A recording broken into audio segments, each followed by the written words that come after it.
List all elements. हमें क्या करना है, सारे एलिमेंट्स को लिस्ट करना है जो भी इसमें दिए हुए हैं। सेट दिया हुआ है ए, आपको बेसिकली सेट बिल्डर फॉर्म दी हुई है, आपको बताना है इसमें कौन कौन से एलिमेंट्स आएंगे। ओके, लिखा हुआ है x is an odd natural number. ऊपर हमने इवन नेचुरल नंबर देखे थे, अब हमें ओड नेचुरल नंबर लिखने हैं। नेचुरल नंबर 1 से स्टार्ट होते हैं और 1 ओड होता है, ठीक है, 1 लिखेंगे।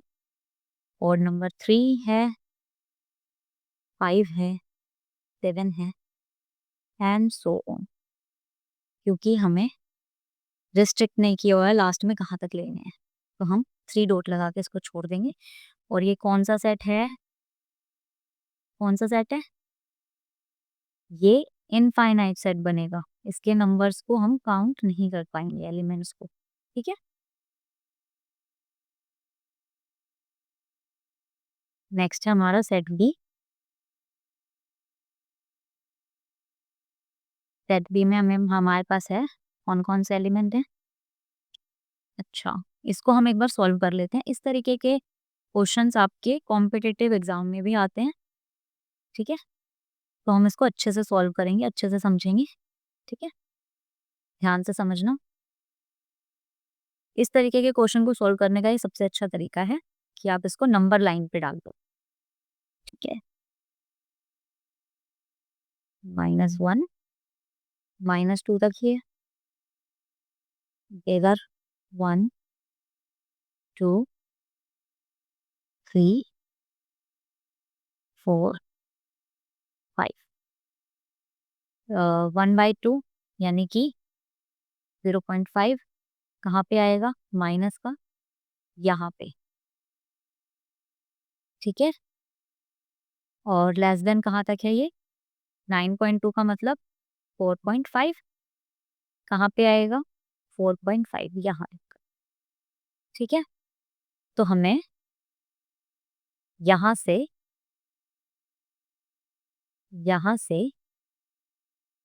यहाँ तक नंबर लाइन है हमारे पास, लेकिन हमें लेने हैं इंटीजर्स, ठीक है। और इंटीजर्स यहाँ पे कौन से आ रहे हैं, दिख रहे हैं मुझे, 0 1 2 3 4 दिख रहा है आपको, 1 2 3 4, ठीक है। ये इससे ज्यादा बड़ा है और ये भी इधर भी इससे ज्यादा बड़े हैं, छोटे हैं, ठीक है, तो इससे छोटा नहीं लेना है, ये रिस्ट्रिक्ट है और ये भी रिस्ट्रिक्ट है। तो हमारे पास एलिमेंट कौन कौन से आ गए इंटीजर्स में, 0 1 2 3 एंड 4, ठीक है। कोई दिक्कत है, कोई डाउट, किसी भी तरीके का कोई भी डाउट हो तो कमेंट कर लीजिएगा प्लीज, डाउट नहीं रहना चाहिए बिल्कुल भी, ठीक है। चलिए नेक्स्ट क्वेश्चन है हमारे पास, सेट सी। सेट सी की क्या कंडीशन है, x is N integer, x square less than 4 होना चाहिए, ठीक है। इसको भी करते हैं, सबसे पहले 0 देख लेते हैं, 0 का स्क्वायर 0 ही होता है, which is less than equals to 4, less than होगा 4 से, ठीक है। 1 का स्क्वायर 1 होता है जो कि लेस देन होगा 4 से, तो ये भी आएगा। अच्छा, 2 देख लेते हैं, 2 का स्क्वायर करेंगे आएगा 4, जो कि लेस देन इक्वल्स टू है 4 के। इनमें से एक कंडीशन फुलफिल होनी चाहिए, या तो लेस देन होना चाहिए इक्वल्स टू, तो लेस देन इक्वल्स टू है 4, 4 के लेस देन इक्वल्स टू है, ठीक है, तो 2 भी आएगा। बट इसने इंटीजर्स की बात करी है, ठीक है, इंटीजर्स की बात की है, तो हम माइनस वाले भी चेक करेंगे, ओके। तो हम माइनस वाले चेक करते हैं, -1 का स्क्वायर कितना होगा, 1 लेस देन 4 है। -2 का स्क्वायर क्या होगा,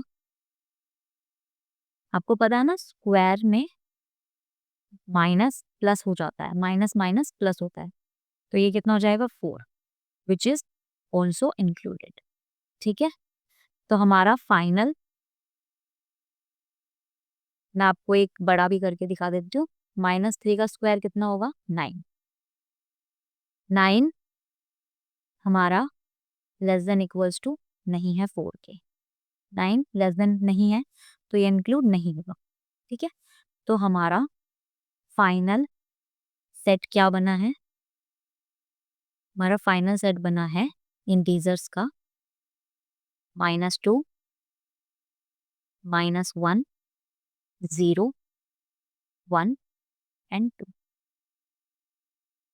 क्लियर? बहुत अच्छे से क्लियर हुआ होगा आपको। ठीक है, वैसे आपको ये सब इतना सब करने की ज़रूरत नहीं है। आप वैसे ही, आपको अगर आ रहा है अच्छे से तो कर सकते हैं। अगर आपको डाउट आ रहा है तो आप ये करके देख सकते हैं। ठीक है, मैं आपको समझाने के लिए, एक्सप्लेन करने के लिए ये सब लिखा है। ठीक है, नेक्स्ट की कंडीशन देखते हैं। नेक्स्ट क्वेश्चन है सेट डी। सेट डी की कंडीशन क्या है मेरे पास? X is a letter in the word of lawyer. ठीक है, क्या है मेरे पास? LOYA।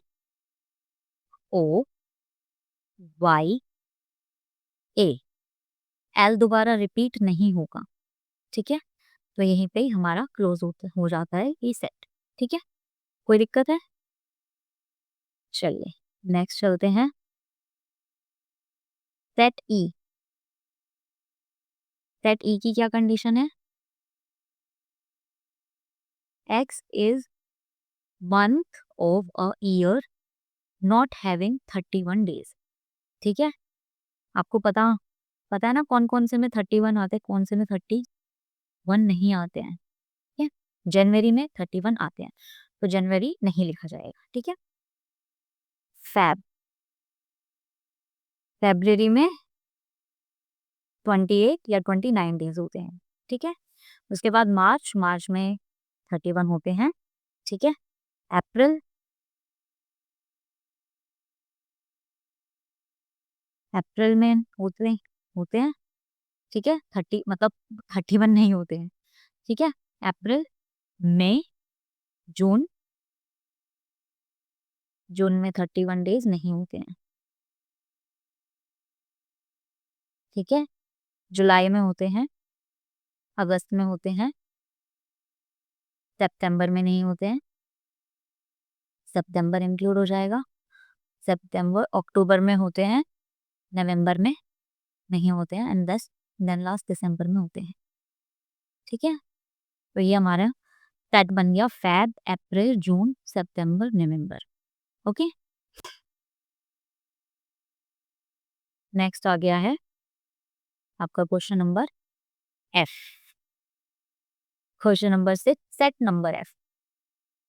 सेट का नाम एफ है। ठीक है, क्या रूल है हमारे पास? दिया हुआ है x is a consonant in the English alphabet which preceded के। इसका मतलब है, क्वेश्चन ध्यान से पढ़ना। ठीक है, क्वेश्चन क्या कह रहा है? प्रीसीड के अल्फाबेट्स में के से पहले आने वाले जितने भी कॉन्सोनेंट्स हैं हमें वो लिखने हैं। हमारे पास दो तरह के ही अल्फाबेट्स होते हैं, एक तो हमारे पास वोवेल्स होते हैं और एक कॉन्सोनेंट्स होते हैं। ठीक है, तो के से पहले क्या क्या आता है?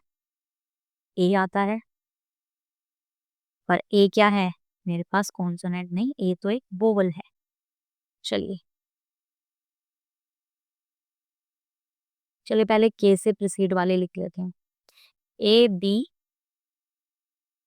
सी, डी, ई,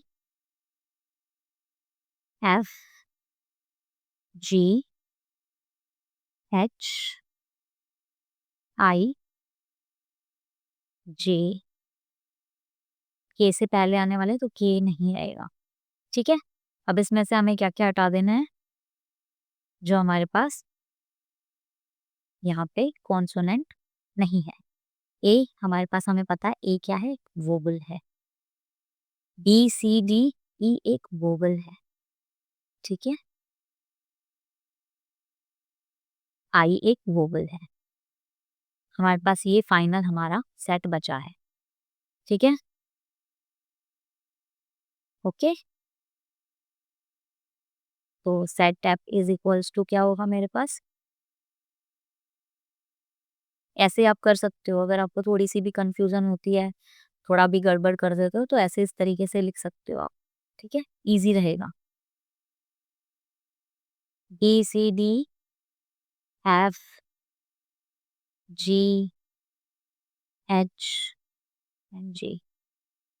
ये मेरा फाइनल के सेट है, ठीक है। ऊपर वाला आप इरेज करना चाहो कर सकते हो, नहीं तो कोई बात नहीं, इट्स ओके, दिखा भी रहेगा तो भी कोई दिक्कत नहीं है, ठीक है, बट आप ये कर सकते हो, ठीक है। नेक्स्ट क्वेश्चन, नेक्स्ट क्वेश्चन है हमारा मैचिंग, ठीक है, मैच करना है हमें, ठीक है। ओके, तो पहले राइट वाला पढ़ते हैं, क्या क्या है। प्राइम डिवाइजर्स ऑफ 6, अब डिवाइजर मुझे ये भी दिख रहे हैं 1 2 3 6 एंड 2 3 भी है, बट इसने प्राइम बोला है तो प्राइम मुझे सिर्फ एक ही दिख रहा है, ये सेकेंड, ठीक है। नेक्स्ट क्या है, odd natural number less than 10, odd natural number less than 10 कहाँ है, ये रहा, ठीक है। Next, natural number divisors of 6, यहाँ पे डिवाइजर ऑफ 6 था प्राइम, यहाँ पे डिवाइजर ऑफ 6 दिया हुआ है तो इसीलिए मैं ये बना सकती हूँ, ठीक है। And next, last letter of mathematics का सेट क्या बनेगा, ये रहा मेरा मैथमेटिक्स का सेट, ठीक है। कभी भी एग्जाम में मैचिंग आप इस तरीके से करो, ठीक है, कर सकते हो, लेकिन लास्ट में उसके मैचिंग के इस तरीके से एलिमेंट्स के साथ मैच करके भी बहुत जरूरी है लिखना कि किसको आपने किसके साथ मैच किया है, ठीक है। 1 को आपने किसके साथ मैच किया है, C के साथ मैच किया है, ठीक है। सेकंड में आपने मैच किया है, सेकंड को आपने मैच किया है A के साथ, ओके। थर्ड को आपने मैच किया है,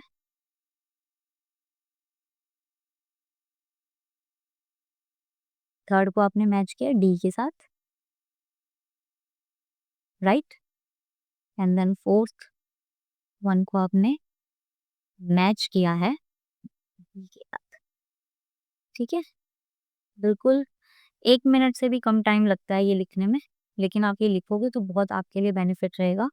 कभी कभी टीचर इसको ध्यान में नहीं रखता है और छोटे बच्चे नहीं हो तो ये लिखना है पक्का अच्छे से, ठीक है। मैचिंग वाले क्वेश्चन आए तो ये लास्ट में लिखना है, मैच कर दिया ठीक है, लेकिन ये लास्ट में जरूर लिखना है, ठीक है। अच्छे से समझ में आया होगा होप आप सबको। अब हम इसका थोड़ा सा रिकैप कर लेते हैं, क्या क्या पढ़ लिया हमने, क्या क्या किया इसमें एक्सरसाइज में। इस एक्सरसाइज में हमने पढ़ा है a set must be clear, कैसा होगा, वेल डिफाइन होगा, ठीक है। एग्जैक्टली व्हाट्स बिलोंग, क्या होगा सेट और क्या नहीं होगा, ये बहुत अच्छे से आपने पढ़ा है, ठीक है। और बी कॉन्फिडेंस, पढ़ा है आपने अच्छे से, आपको आता है इतना, ठीक है, तो थोड़ा कॉन्फिडेंस भी रहो, अच्छे से पढ़ाई करो, ठीक है। नेक्स्ट, यूज ऑफ, क्या पढ़ा है, sign belongs to and does not belongs to, जो सेट में है वो डज नॉट बिलोंग्स टू और जो सेट में नहीं है वो बिलोंग, जो सेट में है वो बिलोंग्स टू और जो सेट में नहीं है डज नॉट बिलोंग्स टू, ठीक है। नेक्स्ट आपने पढ़ लिया रोस्टर फॉर्म से लिस्ट ऑल द एलिमेंट, हमेशा आप करली ब्रैकेट में बनाओगे, ठीक है। एक भी आप पीछे वीडियो देख सकते हैं, एक भी ऐसा सेट नहीं है जो हमने करली ब्रैकेट में नहीं बनाया हो, ठीक है। Set builder form, right all the rules of the element, set builder form में हमें हमें क्या लिखा होता है, रूल्स लिखे होते हैं एलिमेंट्स के, ठीक है। रोस्टर फॉर्म में एलिमेंट्स लिखे होते हैं और सेट बिल्डर फॉर्म में सेट के रूल्स लिखे होते हैं एलिमेंट्स के, ठीक है। एलिमेंट्स के रूल्स लिखे होते हैं जिससे हम सेट रोस्टर फॉर्म बनाएंगे, okay. No repetition in set, set में कोई रिपीटेशन नहीं होगी किसी भी एलिमेंट की, ईच एलिमेंट अपेयर्स वंस, एक ही बार आएगा, हर एक एलिमेंट एक ही बार आएगा, ठीक है, बार बार नहीं आएगा, ठीक है। क्लियर, ये सब हम पढ़ चुके हैं, आई होप आप सबको अच्छे से समझ में आया होगा, ठीक है। अगर अच्छे से समझ में आया है तो वीडियो को लाइक करें, चैनल को सब्सक्राइब करें, ठीक है? बेल आइकन प्रेस करें, आपको नेक्स्ट वीडियो बहुत जल्द मिलेगी। आपका सिलेबस डोंट वरी पूरा हो जाएगा धीरे-धीरे, ठीक है? ग्रेजुअली बट अच्छे से करना है, ठीक है?